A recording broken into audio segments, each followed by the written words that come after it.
Last mission. Final boss mode. And just to go into our third and unfortunate final topic, I think we kind of like mentioned briefly before, you know, there was an unexpected passing of a legend in boxing. Like, I mean, a legend in every sense of the word, and like this, it took everyone literally by like out of nowhere. You know, I'm talking about the unfortunate passing of Marvelous Marvin Hagler. You know, and knowing like he wasn't, and it was wild too because I mean he had been active on social media just as recent as I think like 3 or 4 days ago or whatever. There were pictures out there of him, so he was good. You know, and then all of a sudden, you know, because I remember I was on Twitter, I was like waiting at CVS, and I saw that, I was like, wait a minute, what is this? And I thought, because you know how sometimes you think that, you know, there are a lot of deaths that are, you know, sometimes they're not, you know, sometimes just someone just bullshitting. Or sometimes they try to rush it like they did Emmanuel Stewart death. Yeah, they did. Everybody was like, hold on, I want to be the first to report it. I want to, like, nigga, this is somebody's life, yo. Like, yeah, I mean, they did that with Muhammad Ali, too. Like, they knew Muhammad Ali was in the hospital and stuff like that, and they were rushing that. It was ridiculous. I'll be first. No, I'll be first. Yeah, they were doing it while Muhammad Ali was actually still alive, which was crazy, too. It was just like... Y'all ain't rushing to see him when he alive. The fuck? I'm saying... You know, but and that's the unfortunate thing with journalism. It's very unfortunate. But what was also unfortunate, you know, was just the passing of someone like this, man. It was, I mean, honestly, Marvin Hagler is, I mean, he's old school. Like Marvin Hagler was probably one of the, I think, like the last of the real, like, you know, someone who really came from the gutter in this boxing to actually make it to as far as he did. Like, he didn't have no Olympic medal. He didn't have any backing. Hell, like, he got into boxing simply because he lost the street fight to someone who was an actual boxer. And he decided he needed to get his hand game up. Like, imagine that's your introduction into boxing. You know what I'm saying? Like, that's like the introduction to an anime or some shit. Like, I'm saying, like, he wasn't no boxer. Yeah, like he wasn't a boxer. He just happened to lose a fight in the streets, and he decided that I'll never lose again. Yeah, and then he got into the gym and he leveled up and he got trained and he eventually did avenge that loss he got in the streets. With other boxers you didn't watch him. Like, who does that? Like, you don't ever hear. And this is not even like this is not Cap either. Like that's really his introduction into boxing. You know, that's like the most G shit you could do in boxing. Like real talk. Yeah. At least one of them that's the bucket list for G shit in boxing. Yeah, exactly. You know, and Marvin was no nonsense too. Like, if you want to talk about like the epitome of discipline, that's Marvin Hagler. Like, Marvin Hagler's career was 15, 16 years, all spent at middleweight. Now, obviously, there's in boxing today, it's more common for fighters to move up after some time. You don't really see a lot of fighters that spend, unless you're a heavyweight, obviously. Yeah. And when you do stay at if you had a division for 5 years, people are like itching for you to move up. Yeah. Yeah, most likely either because you don't even have to be with big fights either. Like Hagler, like he just said, you know what, in due time, and he just ruled. Yeah, and in his time though, 168 was not a division when he started. 168 was a division that didn't come in until like 1984. So he'd have to move to light heavyweight, which he had to battle the likes. And 175 was a monster. You had Michael Spinks, you had Matthew Saad Muhammad, you had Dwight Muhammad Kawi. You have all those fighters, like, and he didn't want it. And he's like, nah, bro, like, not because he. And those guys that easily look like they're like whole divisions bigger than him. Yeah, and they were all killers. They were all straight killers in that division. In middleweight too, and his time was also killers too, and that's where he shined. Like, yes, I know most people like to say, Marvin should be undefeated. No, Marvin had 3 losses. That's true. And we'll definitely talk about his third and final loss because that's where a lot of the controversy comes in. He has the Bobby Watts loss, which everyone disputes, including him, and then he has the Willie Monroe loss, which is his only legitimate loss, really, to people. Like, that's the one Hagler says, you know what, he did get me on that one. But he didn't lose again for like another 12 years after that. And this is, during that time he went he unified. I mean, he got all the middleweight belts. He's the first IBF middleweight champion. Like, dude fought in 2 separate middleweight eras, man. Just the amount of wins that dude has. Like, I mean, obviously he's part of the 4 Kings. I mean, everyone knows the Duran win. And of course, his most famous win, and the one that gets replayed a whole bunch, is the Thomas Hearn win. Like, I mean, you ain't never gonna see you're not gonna see better shootouts like that. I mean, they still show that shit, like, because it's always gonna be a top 10 fight, like, of all time. Absolutely. Especially if you was making like shootouts. Yeah, exactly. And in fact, I mean, he had like 67 pro fights. Like, you don't see a lot of fights with 67 pro fights, especially not above a certain division too. So the last person you seen, I think, was James Toney. Yeah, James Toney. Yeah, Roy Jones. Yeah. Pacquiao now. Yeah, but Pacquiao's in the lightweight division, and you fight more, bro. And Tony fought from middleweight. It's supposed to been done. Yeah. Oh man, but damn, man, it's just talking about Hagler. Damn, you're just bringing it back, man. Like, yeah, like everything about him was just been like, even the way, like, we have fighters today that can't carry their own armor. They get weighed down by it. Hagler was the first to wear his belt around his neck like it was like a fat dookie rope or whatever, man. And it was tough too, because dude wasn't smiling. Like, he had his 3 belts on him. Like, he had his Ultimo Dragon swag. Like, because there's only 3 belts back then. There was no WBO belt when he was fighting. So I mean, dude used to come in looking tough, shaved head. Shit. There was barely an IBF belt around that time. Yeah, the IBF just came into existence. Yeah, and he's the first IBF middleweight champion, though, legitimate IBF middleweight champion. So I mean, dude. I mean, when you think of middleweight champion in the 80s, you do think of Marvin Hagler. He ruled that division for like 7 years. Like, that was his division. And there was some top middleweights that he fought in that actual division.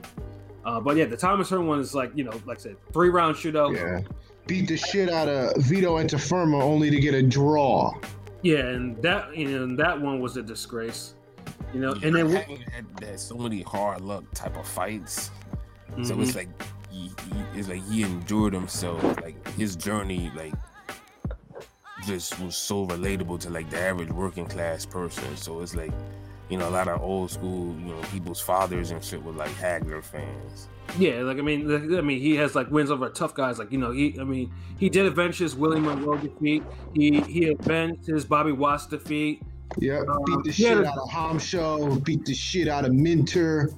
I mean, he avenged his other draw with Sugar Ray Seales, who's probably one of the most forgotten gold medalists in boxing in the U.S. Like, no one really mentions that dude's name. He fought him 3 times. He avenged the draw with a knockout. Mustafa Hamsho, Caveman Lee, Juan Roldan, the only person to actually drop him in something. It wasn't really a drop. It wasn't really an official knockdown, but the referee ruled it as such. And in 67 fights, that's his only knockdown he ever suffered in a fight. And considering that he actually fought some cats that could, but especially none more than John the Beast Mugabe. Yeah, that's probably my favorite Hagler fight. If you want to see Hagler tested, like his chin tested, that's the fight you take a look at. Because and this was Mugabe that knocked out 25 people in a row, and he was brutalizing cats in that division. Like, that's not even hyperbole. Like, his highlight reel was ridiculous, and he took bombs from that dude without going down. That's the thing. Hagler will take your best punch and just look at you like, okay, all right, back to work, back to business. Yeah, Hagler. See, that's another thing too. Hagler did not show when he was hurt. Like, it was hard to hurt that guy. Like, I mean, he'll take a step back at the most, but you never saw him like wobble. You never saw him like he was like on the verge of going. Like, that wasn't his problem. Like, he stood in, and he stood in the pocket too to actually do what he did. Like, there wasn't a whole lot of dancing around, none of that shit. That dude was solid. It was all business. So a lot of boxers, because I know, most of boxers today, they like to copy what Floyd does, either his business acumen or his fighting style. what people should copy Hagler more. Like, you know, if you want to see how to become great and make yourself great, Hagler is a perfect example. Like, you got to fight. You got to fight. It's too hard luck for most people. They want a little more glitzy, glamorous road to superstardom in the Hall of Fame. Like, you don't want no, like, to compare to get it out of the mud, like, and they see what's going on with Chocolatito getting these damn robberies. Like, nah, no one wants that. No. I mean, I was gonna say, I mean, look at that fucking. I was gonna say Hagler Duran. That's a chess match right there. Yeah. I mean, and personally, I think that fight, I think Hagler showed Duran a little bit too much respect at times, but at the same time, he probably respected Duran a lot. Like, you know what, I'm gonna really box this guy, and it's, you know, just to, you know, I'll give him my respect and not go in there and do what he usually did, you know. And like I said, that fight doesn't get talked about often. I mean, it gets talked about not as often as the Hearns fight or the Mugabe fight, and especially the Sugar Ray Leonard fight. You know, I mean, there we go. Yeah. Pilot, before I go into that, what are your thoughts on Marvin Hagler, bro? He's a legend, man. To me, probably the greatest middleweight champion of all time, and definitely an icon in the sport. Yeah, I put him number one. He personified, you know, I mean, 80s boxing. You know, I was born in '89, so I can't really speak on it, I guess you could say. But I mean, he was definitely, you know, being a forward king, he personified what the 80s boxing was all about. It seemed like, at least. Oh yeah, no, definitely. Yeah, like, I mean, legend. And at least hopefully he did get his flowers later in his career. Like he did. I mean, like before, like, I mean, because I know, like, I mean, obviously someone like him who's you know, black and a southpaw, and he's you know, being good too. Like, sometimes, you know, people don't want to deal with that, or at least don't want to deal with their prime versions. Yeah. They're super prime versions, which, you know, like I said, brings us to the Sugar Ray fight. And like I said, Sugar Ray fight is, to this day, it's divisive. Like, you know, some people think Sugar Ray pulled it off. Some people think Hagler pulled it off. I actually have a coworker I used to work with, but, you know, and even then on his Facebook, he was like crestfallen that Hagler died. He was a big boxing fan, and he was a big Hagler fan. You know, and Hagler is really revered here in Massachusetts, like in New England in general. So, like, he told me, like, the day that they gave Sugar Ray that fight, especially because that one card that was like 118, 110 or whatever that bullshit was. Yeah, he was like, yeah, I couldn't take boxing seriously after that. Like, pretty much he was done with boxing at that point. That the fact that we were able to give Sugar Ray over Hagler a 118, 110 type of score. Like he said I can't do this anymore. You know. And like I said, that fight is very divisive. Now, did Sugar Ray have a good plan? Yes, he did. You know, was Hagler's on a slide? Slightly, he was on the slide. You know, he was getting older. You know, but the fight wasn't a cherry pick. It was in a way because Sugar Ray. Hold on, really? Yeah. Well, I mean, I know we had this. A guy who had a detached retina is cherry picking somebody bigger than him after a 3-year layoff. We're gonna do this, nigga. They should have fought earlier than this. We've talked about this before, bro. The guy who's supposed to move up with the damn one eye. I mean, we talked. I mean, like I said, I mean, this is one of those fights where Sugar Ray he took a risk. Like, I'm not saying he didn't. It was a risk. If he took a risk, then how did he cherry pick? He took a risk after fucking Mugabe actually was, like, you know, was blasting him with all types of shots. That's why he took a fucking, because Hagler wasn't really taking a step backward like that. Oh wow! So it wasn't a risk coming back after the layoff and the detached retina, which is like career ending back in the 80s. Shit, I wouldn't want to have that now. No one does. How about we ask Conscious, your Pilot, what's good, bro? What's happening? All right, I know this is kind of, we're going to go back in time with this one. Considering the circumstances you know now, did Sugar Ray Leonard cherry pick Hagler? Yes or no? I don't think so. Okay. I don't believe so. I think 3-1. I think what Pat means when he says cherry pick is, I think he's trying to say that that Sugar Ray took the best opportunity possible when he thought he could beat him, when he thought he was at his most vulnerable. But that's not really cherry picking. That's not cherry picking. Like, that's different. Opportunistic, yes. Cherry picking, no. Well, that's Saying labeled giving Sugar Ray yourself getting, the right? best chance for success is a cherry pick. Same difference, nigga. It's the same. It's not the same difference. It is the same fucking difference. Okay, look, let me ask you this. Okay. I put a timber wolf in a room, lock it in there. And I give you $10,000. You gotta go in there, kill it, and you only got a bat. Now the thing is,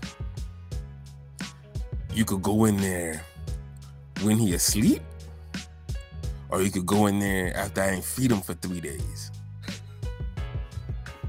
Which one you gonna choose? That nigga's sleeping. He won't know what hit him. I mean, is that a cherry pick? No, it's not a fucking cherry pick Because you it's still gotta risky. kill him. I mean, what if you hit him once and he wake up and start biting your ass off?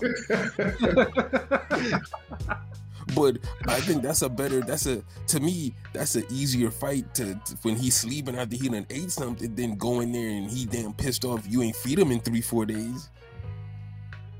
I mean, either way, I mean, it's still an opportunity. Like, you either want to call it cherry picking fight. You don't want to call it cherry picking. Either way, he still picked up Hagler. It wasn't picking Hagler at the top of his actual powers. That's for sure. People could say that with Floyd and Pacquiao, though. Would you say that's a cherry pick? That's not really No. cherry picking. That's definitely not. He waited till he got knocked out, right? And circumstance. There's circumstances, but not cherry picking.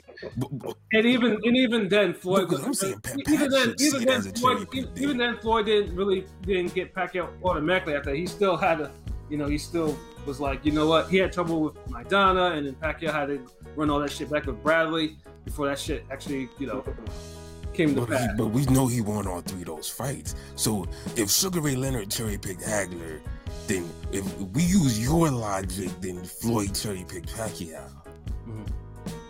But either way, just Did he just wait for the best opportunity to fight him? Well, either way, there was no rematch for Sugar Ray or Hagler, even though there was supposed to be one. Yeah, now you could say Sugar Ray Leonard kind of fucked around and with the rematch and all that shit, and you know how you just be like, yeah, I won. Mm-hmm. Shall I fight him? Shall I not fight him? Yeah, I'm sure that pissed off Hagler, but there wasn't no cherry picking shit. So Ring Gang doesn't reflect the opinions of Pat. Whatever. So people all I know is either way, I give Ray his respect though. He came in with the actual strategy to fight him, doing that whole flurry thing at the end of the last 30 seconds of the round. Because judges like to see the activity stuff. That's how he probably banked it. So. I mean, or the first 4 rounds Hagler gave away, fighting conventional. Maybe that had something to do with it. Yeah, that was a dumb move, honestly. Hagler obviously was like, you know what, I can put him away. Just doing what I usually do, and then like I said, Ray had to do different things, but. And Ray and all them damn fucking 30-second flashes at the end of the round wasn't doing shit. Like, just pity pat flashy punches. Like, nah, fuck out of here. You don't get credit for that. It did what it's supposed to do. It was supposed to score, and that's what the judges were like. You know what? That caught my eye, and that's but yet Hagler was landing the more harder definitive punches. Not like I hate those. As he should. I hate those fucking. Oh well, one guy was landing hard definitive punches. The other one was just boom for like 10 seconds. At the end of the round.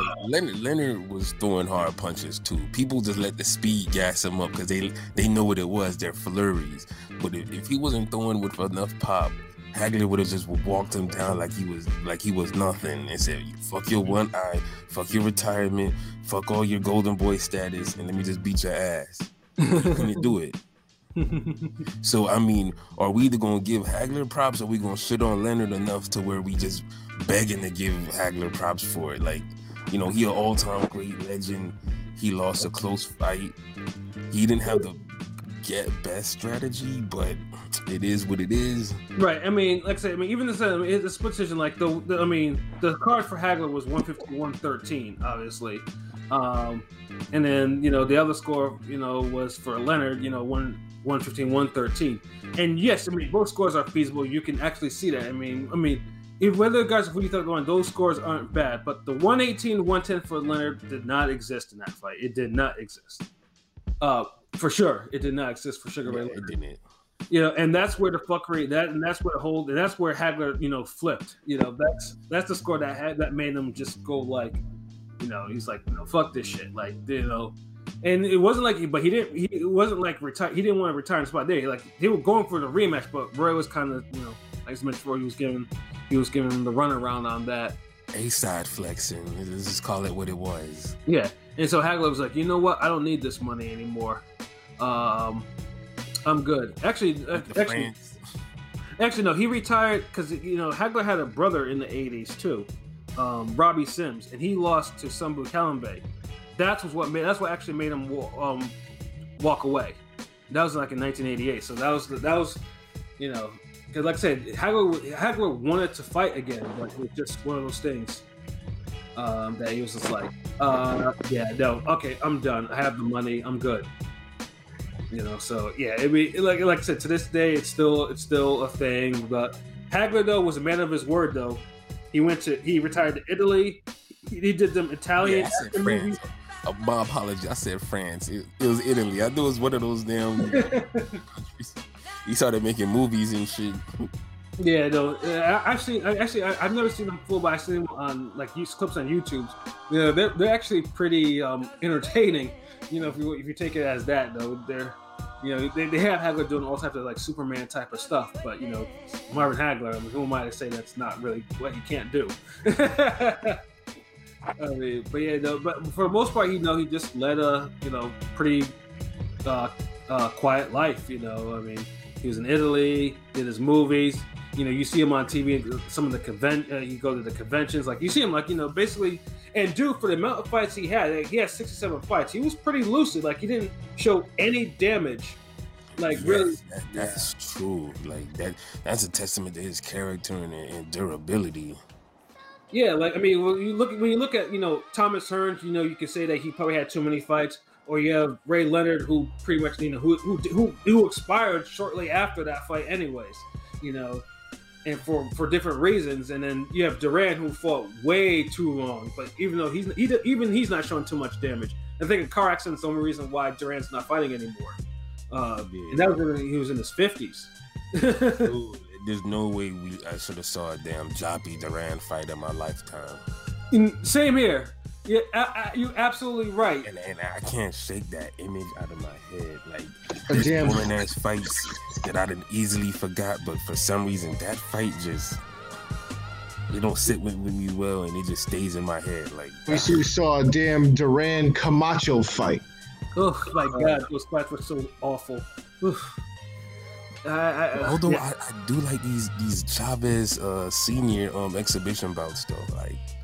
Yeah, him and Arce, they've been doing their thing, like, yeah, exhibition fights. Yeah. X on the exhibition. You know, but I mean, like, it's just a Camacho Duran fight in 2001 is inexcusable. Yeah. Yeah, I mean, I was like, God damn, like, you know, like, these cats need to, like, this shouldn't be like this. They need to, like, hang the show. Like, this shouldn't even been like licensed. But like I said, when Duran got into that car accident, that's what actually ended his actual career, because he couldn't do it anymore after that. You know, but Hagler, though, like I said, he was healthy. Like, for a guy who had 67 fights, he got out there healthy, like, no slurring. Like, he was very, hell, he looked like sometimes he could actually fight again. You know, that's true, because he didn't blow up in weight like that. Like, you know, he put on a little weight, but there's no Charles Barkley shit or nothing. Like, yeah, no, I mean, dude was disciplined as hell. And I always wished that I'd actually run into him, because like I said, I spent enough time in Brockton. I was hoping that maybe one time would actually run to him somewhere, But I mean, because I know he did come up from Italy and he used to be in the area, but I just never was able to catch him. And then he had the house up in New Hampshire, So it's just like, it's a shame. I mean, Although I was gonna say, I really would have enjoyed a Hagler McCallum fight, but was never meant to be. Yeah, no. McCallum was so legitimately ducked, and you can't even say that he wasn't. No, he wasn't no fucking legitimately ducked, man. Nigga, he was nigga was in there. I mean, the only time he could have fought somebody was Hearns.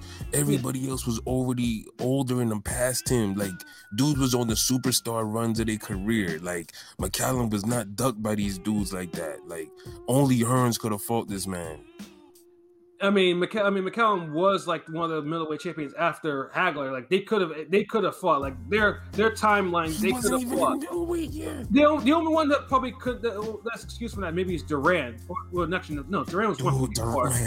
Duran took the fucking Hearns fight. Yeah, Duran took the Hearns fight and got knocked out. Yeah. Yeah, but okay. So hold on. I'm a duck Kimbo to fight Mike Tyson. Well, either way, this nigga was in the generation where he was actually in the mix with these guys, but he just never got the shot. Dude, the timing was just off with dude, like his age. Like the only person realistically could have fought him was Hearns. Nobody else was looking back to him. Like I'm telling you that you could look at the timing of everything with the fights, all that shit.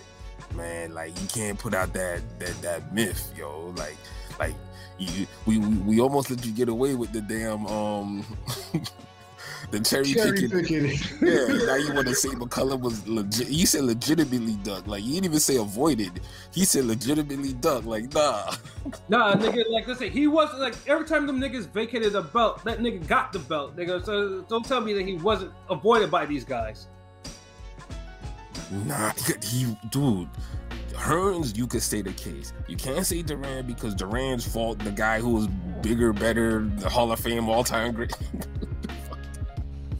Either way, but it wasn't like McCallum was no fucking scrub. McCallum was in it. Like, okay, then you're one of the people that's gonna say Spence ducked Thurman's ducked Spence, then, right? Well, let's put it this way. Fuck out of here. It's the same situation. Like Spence got on like a little bit later. Like the cards didn't add up. It's like almost like why. Well, there was a lot of pussyfooting. Spence. Thurman should have never lost to 0 to Pacquiao. There was a lot of bullshit around there. That should have not happened. And it looked. Spence wasn't even. Spence was like a prospect when people wanted him to fight Thurman. Who the fuck did Spence fight to say he earned a Thurman? Spence picked up a fucking welterweight belt by then. That shit, like I said, that shit should have. When Spence picked up a belt, Thurman got hurt. Exactly. And then Thurman already had the 2 best wins at damn welterweight. So yeah, but either way, when Thurman came back, he went to Jose. Thurman came back and he fought Josecito Lopez, and he had a little bit more trouble than he expected to have. And then there's Spence Thurman should have happened feasibly after that. God forbid a guy loses one round. You got the Thurman. You have to. I personally said that Thurman didn't look good. I said he didn't look good, and then you saw what happened. No, he didn't look good. Of course, he didn't look good, but he didn't look bad. Definitely should have another fight before, but obviously the Pacquiao money. How could be Pacquiao? It's not like he chose Pacquiao. Pacquiao chose him, and if Pacquiao didn't choose him, he would have had to fight Porter for the mandatory, because Porter was his mandatory, and they were going to order that. And come on, who wants to fight Porter when you fought him already and there's Pacquiao right there? And still, but Spence, that's still been a thing. Overflowing into history. Yeah, but you guys are talking about that Spence fight should have never happened. There was no path to a Spence. All I'm saying is sometimes some people get on and the fight isn't available like that. That's all I'm saying. Like McCallum, he couldn't force those other fights. The Hearn fight was the only time and was the only fight where realistically yeah, it could have happened. There was a little window for it, but everybody else was already superstar, part-time, ending their career level. Like, it just is what it is. Like, he was in a Crawford position where he has to clean up after everybody. And which he did, you know. I mean, it wasn't, at least he wasn't cleaning up against like bums or anything like that. I mean, exactly. the next generation of fighters in that division. That's gonna be the mark on his career. That's what's gonna make him known for being him. And then after that, he got old, and then you see him fighting other people. So, I mean, and remember, well, pretty much he had to fight Roy for the money because that was, I mean, that's the only reason why. I mean, there was no reason for Roy to face McCallum at the end of his career, but you know, money. But he got his super fight. You happy now? Or you would have said Roy ducked him. No, not really. You wanted Hagler and all them guys to do what Roy did. No, not really. That's basically what it sounds like. You want a superstar to say, you know what, let me hold off on my mental in my career, turn around and give you a shot, young man. Like, nah. It's like you either old enough, you was in the league enough long, you was up here with us, and it could happen or it can't. Like, I mean, either way, it's still unfortunate. You know, I do think McCallum did deserve, like, you know, the fights. Like, he definitely, to me, like, I mean, I still think a Hagler fight could have actually popped off. I really do. Dude, not after the Mugabe fight. After McCallum wasn't buzzing like Mugabe. So after you beat Mugabe, what the fuck? Well, he was. I mean, because he knocked out Julian Jackson. That's why. By that time, he had actually. Of course, he was. Then you go. But then all I'm gonna do is just be like a little female and just move the goalpost and say, "But Hagler was part-time then," which was the original argument. Yeah, but it wasn't like McCallum wasn't buzzing. Like, he knocked out Julian Jackson. Like, I mean, he was. I mean, he had a name. Like I said, I mean, it wasn't like, you know, pretty much like when Hagler started beating. All what happened is just he got his Kell Brook win. Oh, Brook win.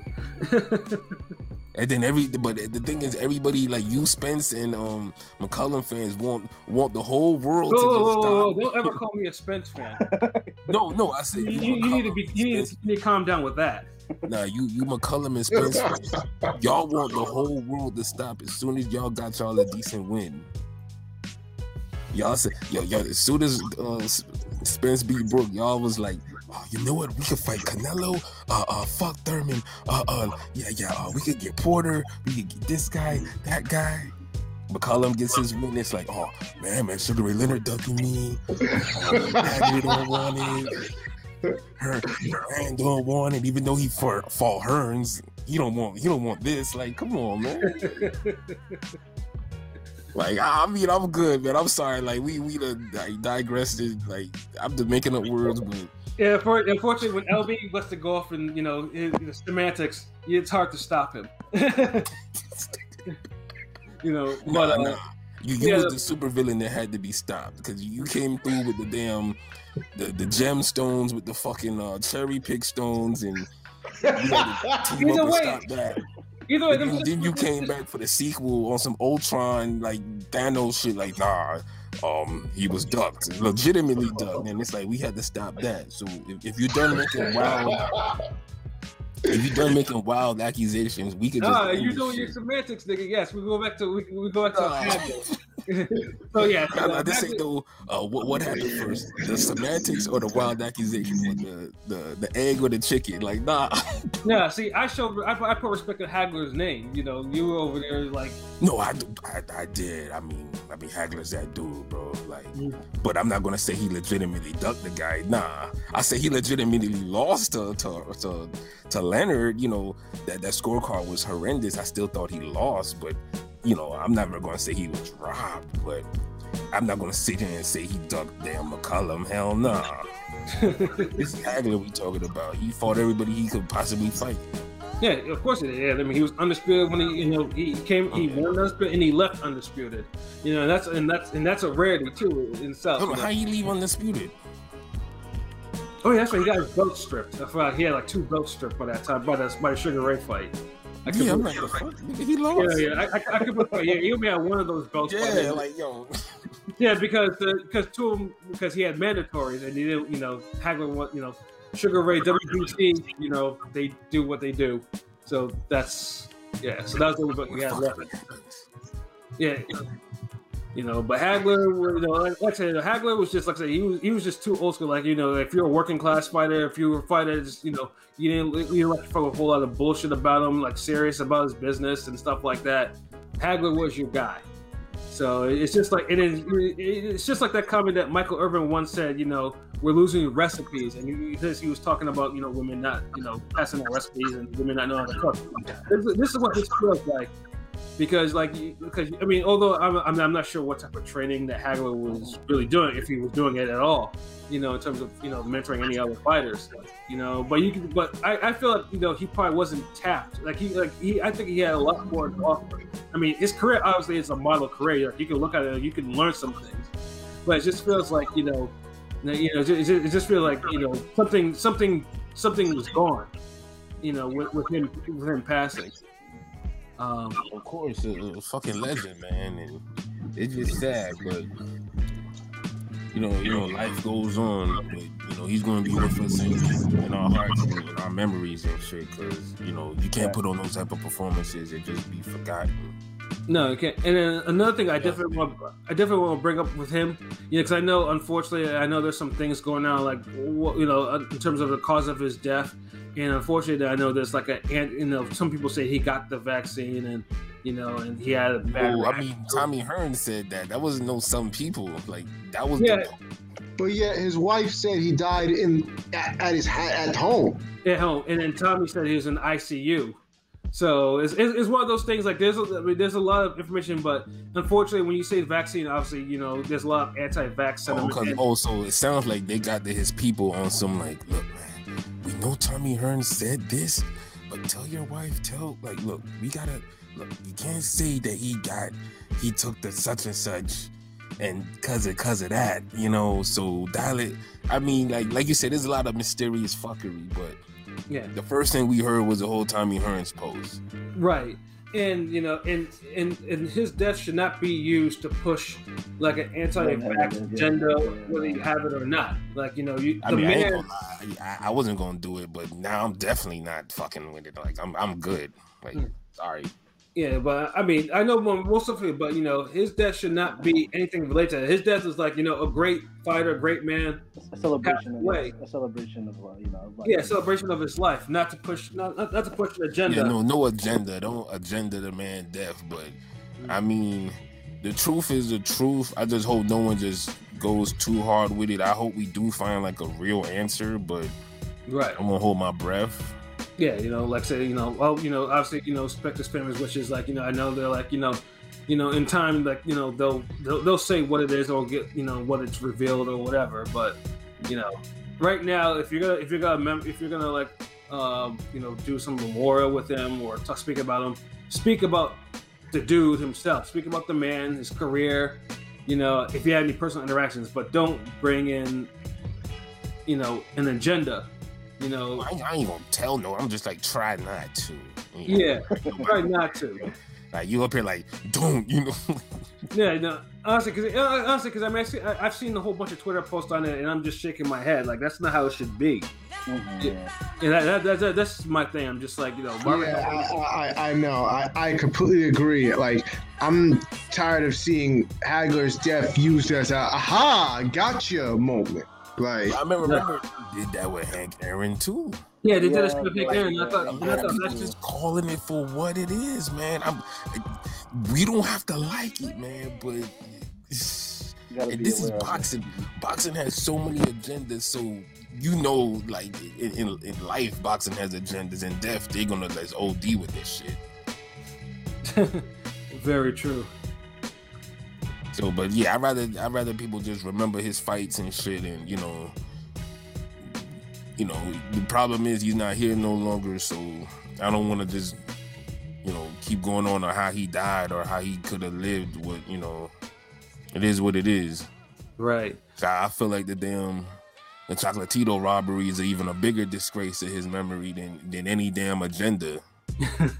Because that was the boxing world, like, and we fucked that up. We can't control woke niggas and anybody else. We can't control. That's going to happen because of the climate. But like the whole essence, the boxing energy, nah, like that should have been better.